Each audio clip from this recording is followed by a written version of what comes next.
Have you ever woken up in the middle of the night with that strange feeling that someone was there in the room watching you?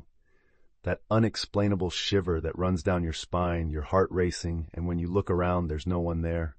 But wait, there was something different in the air, a familiar scent, a presence you know all too well. And for a second, just 1 second, you were absolutely sure it was them, that special person who passed away. If this has ever happened to you, you're not alone.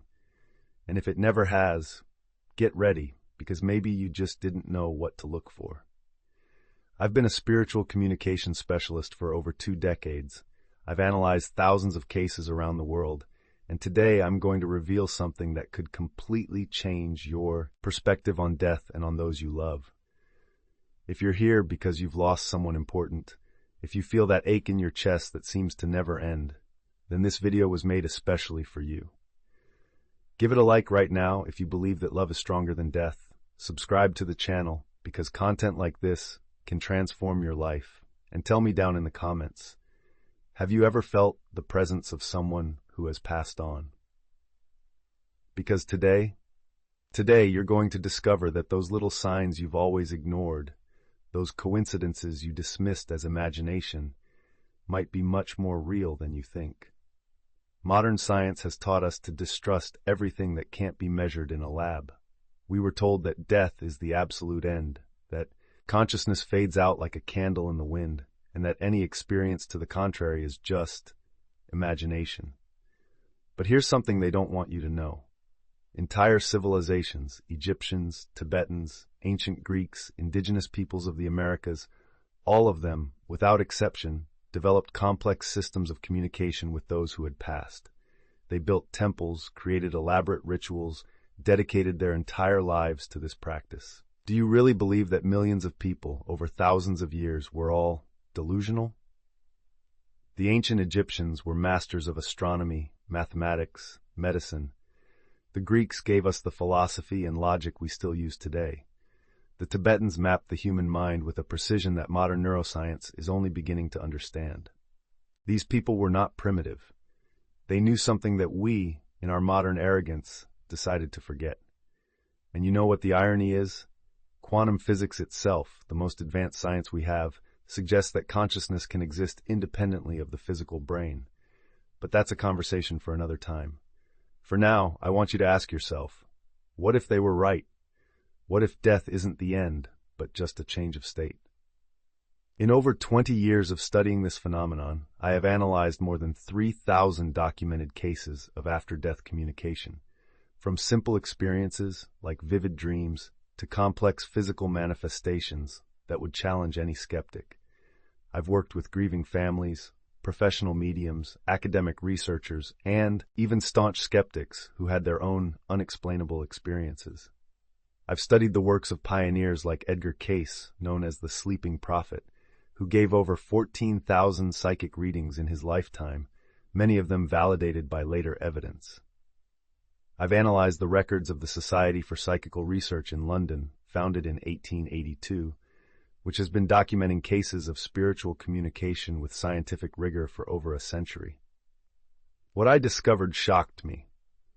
Not only is communication with those who have passed possible, it is far more common than we imagine. Studies indicate that up to 80% of bereaved people report some type of contact experience with their deceased loved one in the first few years after the loss. 80%. This isn't a minority of special or sensitive people. This is the overwhelming majority of humanity. The truth is that our loved ones are constantly trying to communicate with us. The problem is that we don't know how to recognize the signs. We've been conditioned to ignore, to rationalize, to dismiss it as coincidence. But what if I told you there's a pattern? That there are 7 specific, universal signs that appear in virtually every documented case of after-death communication? Let me tell you about Eleanor, a 73-year-old widow from Boston who came to me in March of 2023. Harold, her husband of 50 years, had passed away 6 months earlier from a sudden heart attack. Eleanor was devastated, not just by the loss, but because they never had the chance to say a proper goodbye. The night before our meeting, something extraordinary happened. Eleanor was in the kitchen, making tea, Earl Grey, Harold's favorite, when, at exactly 7:47 p.m., the dining room light started to flicker.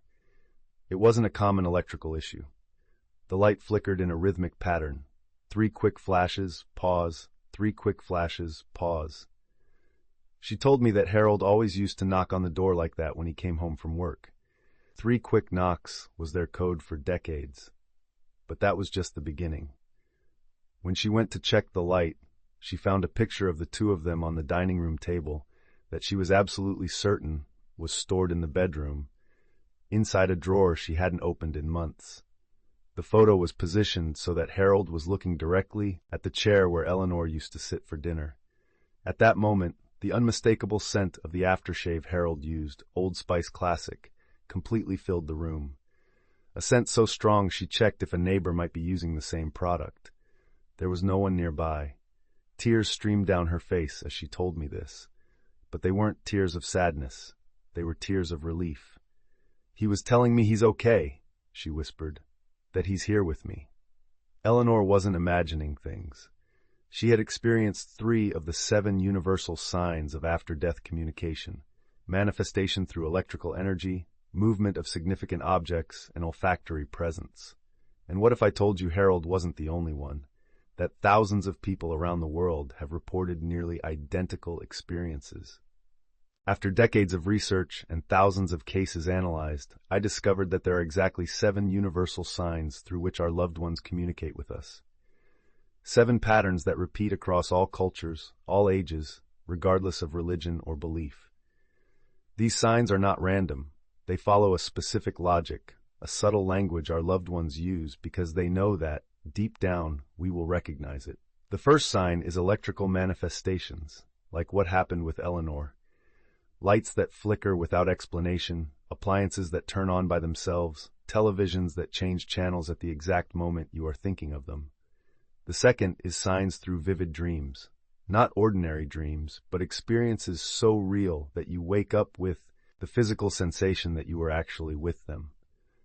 The third is impossible synchronicities, those coincidences that happen at a moment that's too perfect to be chance. The fourth is olfactory presences, scents that appear out of nowhere, perfumes, cigarettes, favorite foods that fill the room with no apparent source.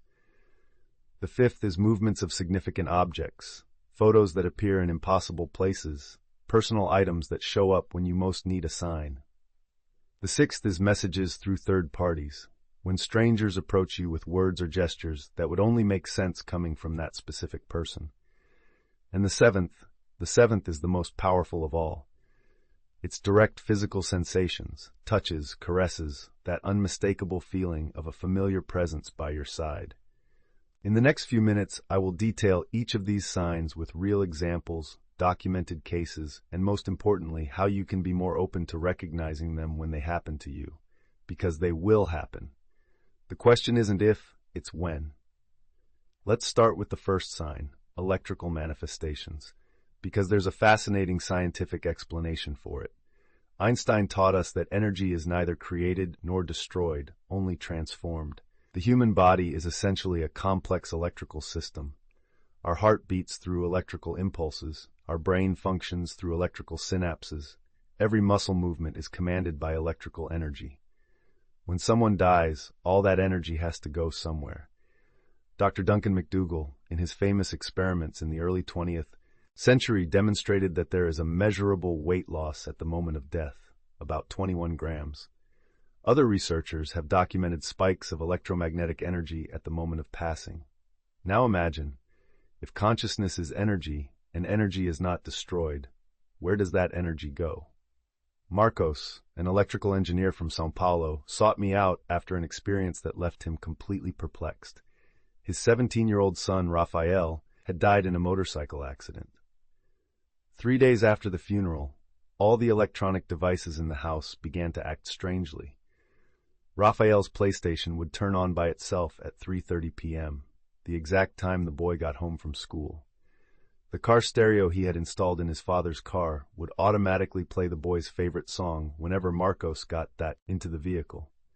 But the most impressive thing happened a week later. Marcos was fixing a piece of equipment at work when out of nowhere, his phone started ringing. The screen showed Raphael, but that was impossible. His son's phone had been destroyed in the accident. When Marcos answered, he only heard static, but in the background of that static, he swore he heard his son's characteristic laugh. The engineer in Marcos tried to rationalize. He checked all the lines, tested all the equipment. Technically, that call was impossible. But the father in Marcos knew the truth. Raphael was using the language he knew best, technology, to say, "Dad, I'm okay. I'm still here." Electrical manifestations are just the beginning. Let me share other cases that will completely open your perspective. Professor João, 58, lost his wife Maria after 32 years of marriage. She fought cancer for 2 years, and in her final months, they used to watch the morning show Encontro com Fátima Bernardes together every day. It was their special time. 3 weeks after Maria's passing, João was having coffee alone when the television turned on automatically, at exactly 10:25 a.m., the time of the show. But here is the detail that gave me chills. On that specific day, the show was doing a tribute to couples who overcame difficulties together. The first story shown was about a couple who had faced cancer and remained united until the end. João told me he cried like a child because he knew it wasn't a coincidence. Maria was there, reminding him that their love hadn't ended. Then there's the case of Anna, a 45-year-old nurse who lost her mother to Alzheimer's. In the final years of the disease, the only thing that still brought her mother joy were sunflowers. Anna planted sunflowers in the backyard specifically for her mother. A month after her passing, Anna was getting the house ready to sell. In her mother's room, she found a sunflower seed on the pillow. A perfect seed, as if it had just been taken from the flower. The yard had been cleared weeks before. There were no sunflowers on the property. Technically, that seed couldn't have been there. But Anna understood the message. "Daughter, keep planting beauty in the world. Keep being my light." And there's the case of Roberto, an executive who lost his father when he was just a teenager.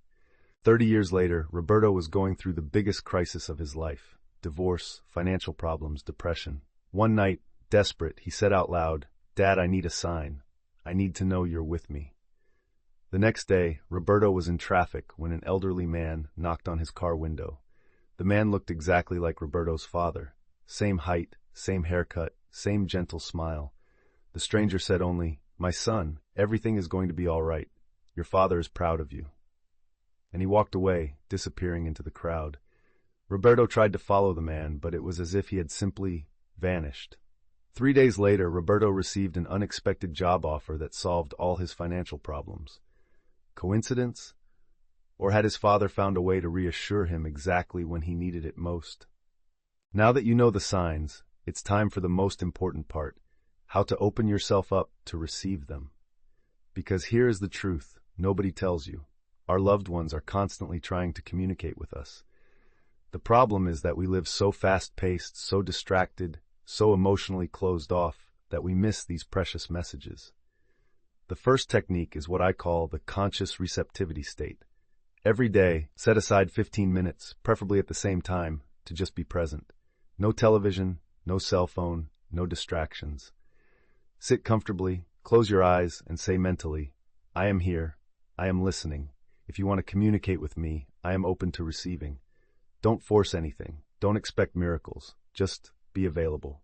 The second technique is to create a sacred space in your home, a special little corner with a photo of the person, an object that belonged to them, maybe a candle. It doesn't need to be elaborate. It needs to be intentional.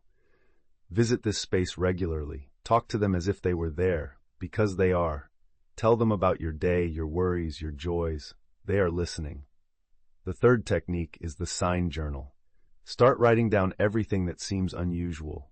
That song that played on the radio exactly when you thought of them. That strange scent that appeared out of nowhere. That dream that was too vivid to be ordinary. When you start paying attention, you'll be surprised at how many signs were always there, waiting to be noticed. The fourth technique is to ask specific questions. Instead of just waiting for a sign, ask for something concrete. If you're okay, send me a sign through a butterfly. If you approve of my decision, make that song play today. Be specific, but be patient.